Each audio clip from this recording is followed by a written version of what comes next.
حضرت ابراہیم علیہ السلام نے بہت طویل عمر پائی. ایک روایت کے مطابق 175 ایئرز اور ایک روایت کے مطابق 200 سال آپ اس دنیا میں رہے. ٹھیک ہے, اور ابھی ایج ہے 18-20 ایئرز. آپ ایک ایسے علاقے میں رہتے ہیں کہ جہاں لوگ بتوں کی پوجا کر رہے ہیں اور آپ اللہ وحدہ لا شریک کو اپنا رب مانتے ہیں. آپ بتوں کی طرف بالکل آپ کی نظر نہیں, التفات نہیں, توجہ نہیں. وہ لوگ بہت آپ کو کہتے ہیں کہ یار آپ بھی ہمارے ساتھ آیا کریں. آپ نے کہا نہیں, میں تمہارے بتوں کو برا سمجھتا ہوں, میں تو اللہ کی عبادت کرتا ہوں. اچھا, وہ لوگ ہر سال ایک میلہ مناتے تھے اور اس میلے میں کیا ہوتا تھا کہ وہ ماد اللہ ناچ گانے رنگ رلیاں یہ سب بناتے تھے. تو اب کیا ہوا کہ ایک دن وہ میلے کا ٹائم آیا تو آپ کو بھی انوائٹ کیا. آپ نے کہا میں تو نہیں آتا. سارا گاؤں سارے لوگ چلے گئے, آپ اکیلے تھے تو آپ بت خانے میں چلے گئے. جب آپ بت خانے میں گئے تو وہاں چھوٹے بھی بت تھے, بڑے بھی بت تھے. آپ کو بڑا غصہ آیا کہ یہ اپنے ہاتھ سے ہی بناتے ہیں اور اسی کو پوجتے ہیں. آپ نے کلاڑا اٹھایا اور بتوں کو توڑنا شروع کیا. کسی کی ناک کاٹ دی, کسی کا ہاتھ کاٹ دیا, کسی کا پیر کاٹا, اور آخر میں وہ جو کلاڑا تھا نا وہ سب سے بڑے بت کے کاندھے پر رکھ دیا. اب آپ واپس آ گئے. جب وہ لوگ میلہ کر کے ناچ گانے رنگ رلیاں منا کر آئے اور جب اپنے بت خانے میں گئے تو بیکم سو مچ اینگری کہ یہ کیا ہوا, ہمارے خداؤں کو توڑ پھوڑ کے رکھ دیا, کس نے کیا یہ؟ تو سب لوگوں نے کہا ایک ہی بندہ ہو سکتا ہے جو نوجوان ہے ہمارے محلے میں, وہ ہمارے بتوں کو نہیں مانتا, وہ عجیب عجیب باتیں کرتا ہے, کسی اور خدا کی باتیں کرتا ہے. ان کو تو وہ باتیں عجیب لگ رہی تھی تو کہا اسی نے کیا ہوگا. حضرت ابراہیم کو بلایا گیا کہ آپ نے کیا یہ. آپ نے کہا مجھ سے کیوں پوچھتے ہو, یہ تمہارا سب سے بڑا بت ہے, کلاڑا بھی اسی کے کاندھے پہ رکھا ہے, اسی سے پوچھ لو. لک اٹ ہاؤ بیوٹیفل ڈیمانسٹریشن. یعنی آپ نے ان لوگوں کو کتنا شاندار ایک پورا پریکٹیکل کر کے بتا دیا نا کہ جن کو پوچھتے ہو ان کو توڑ پھوڑ دیا ہے کسی نے, اور سب سے بڑا خدا موجود ہے, اسی سے پوچھ لو تمہارا جو باطل خدا ہے. تو وہ لوگ کہتے ہیں یہ تو جواب نہیں دیتا, ہمارے خدا تو نہیں بتاتے کہ کس نے توڑا ہے کس نے مارا ہے. اللہ اکبر. اب حضرت ابراہیم علیہ نبینا علیہ السلام نے جو ان سے خوبصورت ڈیبیٹ کی نا, یہ ایکچولی ایک مناظرہ بھی تھا, ایک ڈیمونسٹریشن بھی تھا, ایک نیکی کی دعوت بھی تھی. اب آپ نے جو جملے کہہ ذرا سنیے گا, قرآن میں یہ موجود ہے.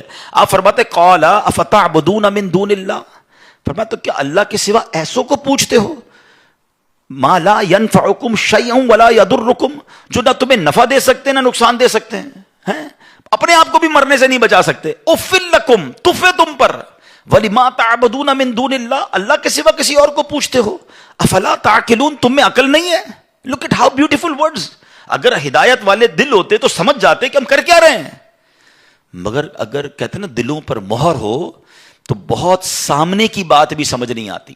اور آج بھی ایسا ہے, کچھ لوگوں کو آپ قرآن سنا دیں, حدیث سنا دیں, ان کو بزرگان دین کے اقوال سنا دیں, لیکن نہیں ماننا تو نہیں ماننا. تو وہ لوگ, حالانکہ حضرت ابراہیم نے خوبصورت ڈیمونسٹریشن دیا, مگر وہ تو آپے سے باہر ہو گئے. کہتے اس نوجوان کو پکڑو اور ان کو جلا دو. قرآن میں الفاظ موجود ہیں, حرکوہ وانصروا آلہتکم ان کنتم فاعلین, ان کو جلا دو اور اپنے خداؤں کی مدد کرو اگر تمہیں کرنا ہے. اب ایسا ہی ہوا, آپ کو پکڑ لیا گیا اور اب آپ کو جلانا ہے. اچھا, ایک 18-20 سال کے نوجوان کو جلانا ہے تو چھوٹی سی آگ کافی تھی, مگر ان کو خوف کتنا تھا کہ ہسٹری آف یونیورس میں اس سے پہلے اتنی بڑی آگ نہیں لگائی گئی تھی. بہت بڑا الاؤ, بہت ساری لکڑیاں جمع کی گئی, کئی دن کی محنت کے بعد ایک آگ لگائی گئی. اتنی بڑی آگ تھی کہ وہ نو فلائنگ زون بن گیا تھا, کوئی پرندہ بھی اوپر سے نہیں گزر سکتا تھا, جو پرندہ گزرتا وہ بھی جل جاتا تھا. اب اس آگ میں حضرت ابراہیم کو ڈالنا تھا تاکہ خوف پیدا ہو, فیئر پیدا ہو, آپ اپنے عقیدے سے پھر جائیں. مگر سبحان اللہ, آپ کی زبان پر تو سبحان اللہ, اللہ کا ہی نام تھا, اللہ کی حمد و ثنا تھی, اور آپ اللہ رب العالمین کے گیت گا رہے تھے. تو اب کیا ہوا کہ فرشتے آئے, بارش کا فرشتہ آیا کہ اے ابراہیم ہمیں حکم دے, ہم ابھی بارش برساتے ہیں آگ بجھ جائے گی. آپ نے کہا نہیں, میرا رب دیکھ رہا ہے, مجھے تمہاری مدد کی حاجت نہیں. ہوا کا فرشتہ آیا, ابراہیم ہمیں آرڈر کریں, ہم ہوا چلاتے ہیں آگ بجھ جائے گی. کہ نہیں, رب دیکھ رہا ہے, اگر رب کی مرضی ہوگی تو وہ مدد کرے گا, باقی میں رب کی رضا پر راضی ہوں. توکل کا لیول 18-20 ایئرز میں دیکھیے گا, ٹھیک ہے. اچھا, اب جب بالکل ٹائم آ گیا نا آپ کو آگ کی طرف پھینکنے کا, تو حضرت جبریل آئے, کہتے ہیں اے ابراہیم آپ ہم سے مدد نہیں لے رہے, اللہ سے تو کہہ دیں, اللہ سے تو عرض کر دیں.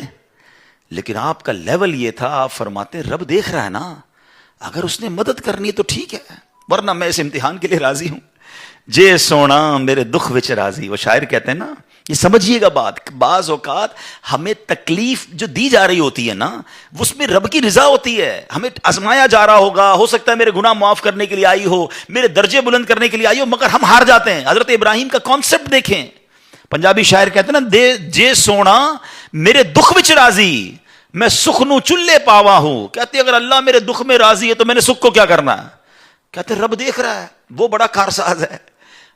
اب فرشتوں نے اللہ سے کہا، بلکہ فرشتوں نے نہیں، کتابوں میں لکھا، روایتوں میں مفسرین نے کہ اللہ کی ساری مخلوق نے اللہ سے کہا، پرندوں نے، چرندوں نے، اے اللہ دنیا میں ایک ہی تیرا نام لینے والا ہے، اگر یہ بھی گئے تو بچے گا کون؟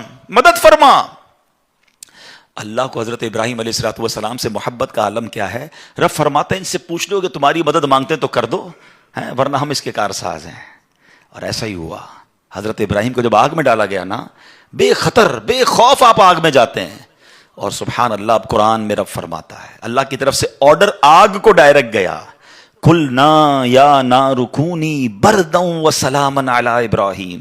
ہم نے فرمایا آگ ہو جا ٹھنڈی اور سلامتی ابراہیم پر. مفسرین قرآن لکھتے ہیں اگر صرف ٹھنڈی کا کہا جاتا نا تو یہ آگ اتنی ٹھنڈی ہو جاتی کہ حضرت ابراہیم کو ٹھنڈ لگتی اور تکلیف ہو جاتی. ٹھنڈی اور سلامتی والی، کول اینڈ کوائٹ، سافٹ. اچھا، اتنی بڑی آگ میں حضرت ابراہیم کتنی دیر رہے؟ ہم ایک منٹ چولہے کے آگے کبھی کبھی غلطی سے ہمارا ہاتھ لگ جائے تو ہماری میموری میں کہتے ہیں پڑپوٹا ہو جاتا ہے، بڑا سا پھوڑا ہو جاتا ہے، سارا مہینہ یاد دلاتا رہتا ہے کہ بھائی آگ میں یا کسی جگہ لگ گیا تھا، پتیلے پہ ہاتھ لگ گیا تھا.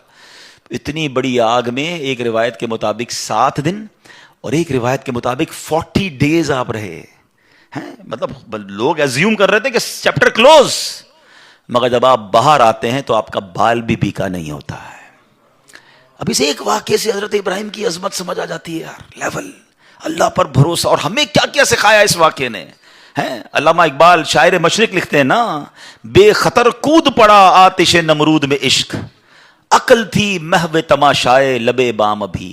تو بیسٹ اس میں ہمیں چیز جو ایکسٹریکٹ کرنی ہے کہ بہت سارے فیصلے دل سے کرنے ہوتے ہیں، عشق سے کرنے ہوتے ہیں. عقل سے ہر فیصلہ نہیں ہوتا ہے. لاجک تو کہتی تھی جل جاؤ گے، ختم ہو جاؤ گے. عشق کہتا ہے رب راضی تو میں بھی راضی.